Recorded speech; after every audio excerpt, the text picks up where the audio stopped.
ನಾನು ಅಲ್ಲಿಂದ ಮುಂದೆ ಸುಜಾನವರ ತರಗತಿಗಳನ್ನು ನಾನು ಕೇಳ್ತಾ ಬಂದೆ.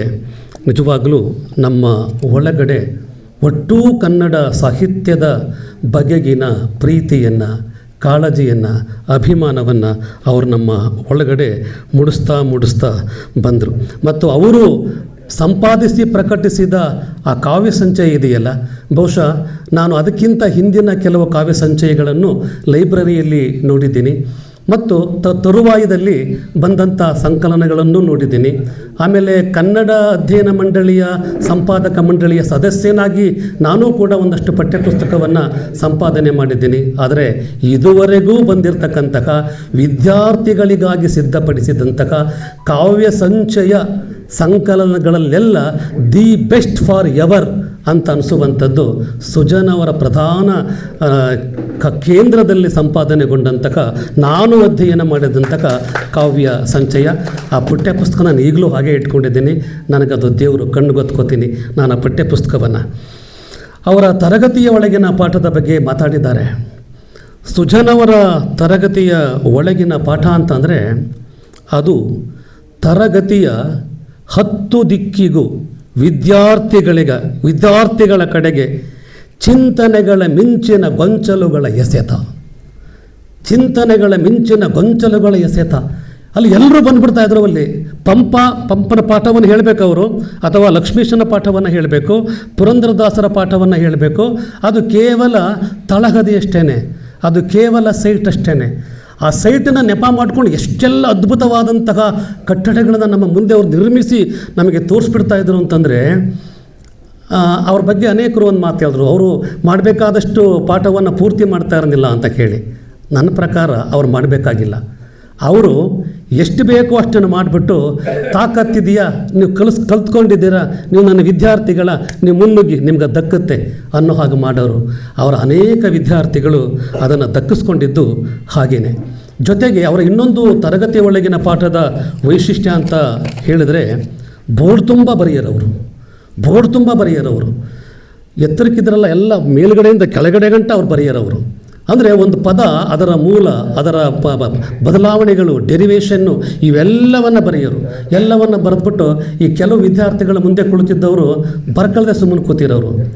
ಅವರು ಎಷ್ಟು ವಿನಯದಲ್ಲಿ ಹೇಳೋರು ಅಂತಂದರೆ, ಅಣ್ಣ, ರಾಜ, ಇದನ್ನು ನಾನಿಲ್ಲಿ ಬರೆದಿರೋದು ನನಗೆ ಗೊತ್ತಿದೆ ಅಂತ ನಿಮ್ಮ ಮುಂದೆ ತೋರಿಸ್ಕೊಳ್ಳೋಕ್ಕಲ್ಲ ಕಣ್ರು, ನೀವು ಕಲ್ತ್ಕೊಳ್ಬೇಕು ಅಂತ ಹೇಳಿ ದಯಮಾಡಿ ಬರ್ಕೊಳ್ರು ಅಣ್ಣ, ದಯಮಾಡಿ ಬರ್ಕೊಳ್ರು ಅಂತ ಹೇಳೋರು.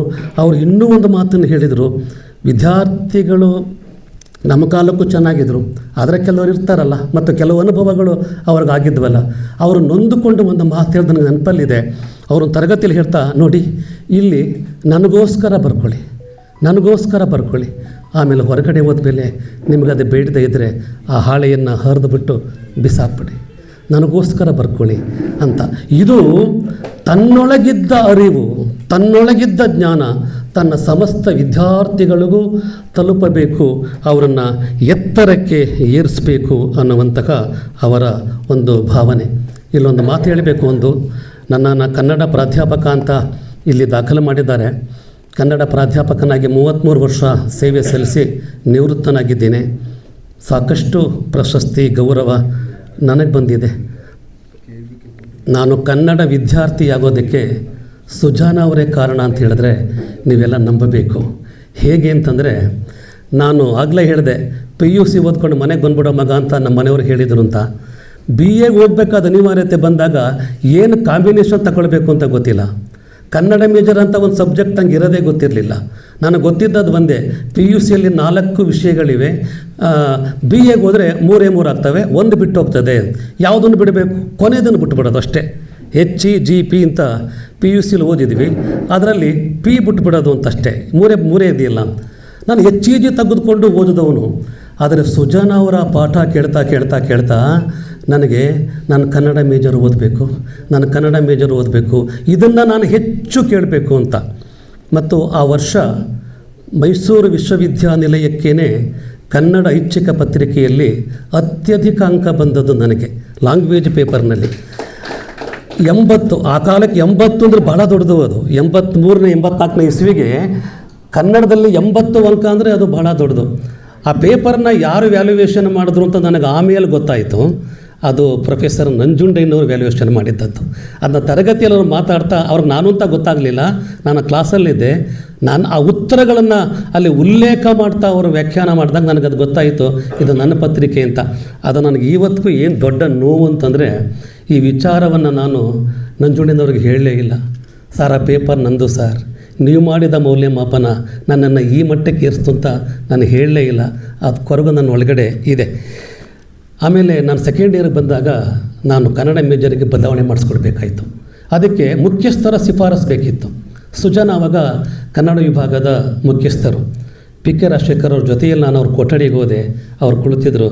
ಸರ್ ನನಗೆ ಕನ್ನಡ ಮೇಜರ್ಗೆ ಬದಲಾವಣೆ ಮಾಡಿಸ್ಕೊಡ್ಬೇಕು ಸರ್, ನಾನು HEG ತಗೊಂಡ್ಬಿಟ್ಟಿದ್ದೀನಿ ಅಂತಂದೆ. 1 ವರ್ಷ ಮುಗಿದೋಗಿತ್ತಾಗಲೇ. ಅದಕ್ಕೆ ಅವರು ಅವ್ರದ್ದೇ ರೀತಿಯಲ್ಲಿ ಹಿಂಗೆ ಕೈಗಳಿಟ್ಕೊಂಡು, ರಾಜ ಕನ್ನಡ ಮೇಜರ್ ಓದೋಕ್ಕೆ ಅಂತ ಬಂದು ಅನೇಕರು ಪಾಪ ಮಾಡಿದವ್ರಂಗೆ ಏನೋ ಕಷ್ಟಪಡ್ತಾ ಇರೋರು ಹಾಗೆ ಭಾವನೆ ಪಡ್ತಾ ಇದ್ದಾರೆ ಕಣೋ, ನೀನು ಯಾಕೋ ಹೊಸದಾಗಿ ಇಲ್ಲಿ ಬರ್ತೀಯ ಕಷ್ಟಪಡೋದಕ್ಕೆ, HEG ತಗೊಂಡಿದ್ದೀಯಾ ಅದರಲ್ಲಿ ಹಾಗೆ ಮುಂದುವರಿಯೋ ಅಂತ ಹೇಳಿದ್ರು. ಅದಕ್ಕೆ ಇಲ್ಲ ಸರ್, ನಾನು ಕನ್ನಡ ಮೇಜರನ್ನೇ ನಾನು ಓದಬೇಕು ಅಂತ ತೀರ್ಮಾನ ಮಾಡಿಬಿಟ್ಟಿದ್ದೀನಿ. ಅದಕ್ಕೆ ತಾವು ನಮಗೂ ಶಿಫಾರಸು ಪತ್ರವನ್ನು ಕೊಟ್ಟರೆ ನಾನು ಅದನ್ನು ಯೂನಿವರ್ಸಿಟಿಗೆ ಕಳಿಸಿ ಬದಲಾವಣೆ ಮಾಡಿಸ್ಕೊಳ್ತೀನಿ ಸರ್ ಅಂತ ಹೇಳಿದೆ. ಅವರು ಅಲ್ಲಿವರೆಗೂ ಅವರು ಒಂಥರ ನಿರಾಶೆಯ ನೆಲೆಯಲ್ಲೇ ಸುಮ್ಮನಿದ್ರು. ಆಮೇಲೆ ಹೋಗಲಿ, ನಿನಗೆ ಕನ್ನಡ ಲ್ಯಾಂಗ್ವೇಜ್ನಲ್ಲಿ ಎಷ್ಟು ಅಂಕ ಬಂದಿದೆ ಅಂತ ಕೇಳಿದ್ರು. ನಾನು 80 ಅಂದೆ. ಅಂದುಕೊಳ್ಳೆ ಲವ್ಲಿ ಲವ್ಲಿ ಲವ್ಲಿ, ರಾಜ ನೀನು ಕನ್ನಡ ಮೇಜರ್ ಓದಲೇಬೇಕು ಅಂಥೇಳಿ ಅಲ್ಲೇ ಒಂದು ಹಾಳೆ ತಗೊಂಡು, ಈ ವಿದ್ಯಾರ್ಥಿ ಕನ್ನಡ ಐಚ್ಛಿಕವನ್ನು ಓದುವುದಕ್ಕೆ ಅತ್ಯಂತ ಅರ್ಹನಾದ ವ್ಯಕ್ತಿ, ಈತನಿಗೆ ಕನ್ನಡ ಐಚ್ಛಿಕ ಪತ್ರಿಕೆಯನ್ನು ನೀವು ಬದಲಾಯಿಸಿ ಕೊಡುವುದು ಅಂತ ಹೇಳಿ ಶಿಫಾರಸು ಪತ್ರವನ್ನು ಅವರು ಬರ್ಕೊಟ್ರು.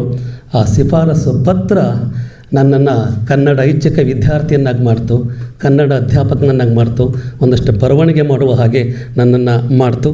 ಇದನ್ನು ನಾನು ತುಂಬ ಯಾವಾಗಲೂ ನಾನು ನೆನಪಿಸ್ಕೊಳ್ತಾ ಇರ್ತೀನಿ. ಇದರ ಜೊತೆಗೆ